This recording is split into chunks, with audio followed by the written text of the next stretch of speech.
2028ರ ಅಧಿಕಾರಕ್ಕಾಗಿ ದೋಸ್ತಿ ಒಳ ಜಗಳ ಗದ್ದುಗೆಗಾಗಿ ಇಂದಿನಿಂದಲೇ ಮಾಸ್ಟರ್ ಪ್ಲಾನ್ ಬಾದಾಮಿ ಕ್ಷೇತ್ರದಲ್ಲಿ ಜೆಡಿಎಸ್ ಅಭ್ಯರ್ಥಿ ಘೋಷಣೆ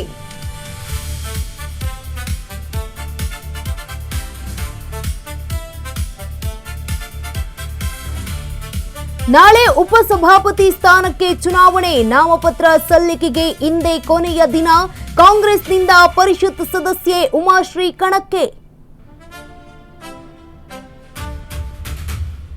ಸುಪ್ರೀಂ ಕೋರ್ಟ್ನಲ್ಲಿ ಇಂದು ಕಾವೇರಿ ಭವಿಷ್ಯ ತಮಿಳುನಾಡು ಜೊತೆ ಕರ್ನಾಟಕದಿಂದಲೂ ವಾದ ಇತ್ತ ರೈತರ ಹಿತ ನಮ್ಮ ಕರ್ತವ್ಯ ಎಂದು ಡಿಕೆ ಭರವಸೆ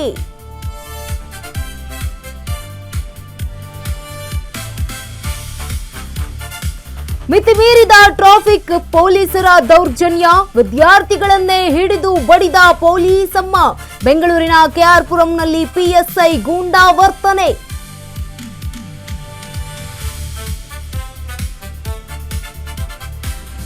ನಾಡಿನೆಲ್ಲೆಡೆ ನಾಗರ ಪಂಚಮಿ ಸಂಭ್ರಮ ಘಾಟಿ ಸುಬ್ರಹ್ಮಣ್ಯದಲ್ಲೂ ಕಳೆಗಟ್ಟಿದ ಸಡಗರ ದೇವರ ದರ್ಶನಕ್ಕೆ ಹರಿದು ಬಂದ ಭಕ್ತ ಸಾಗರ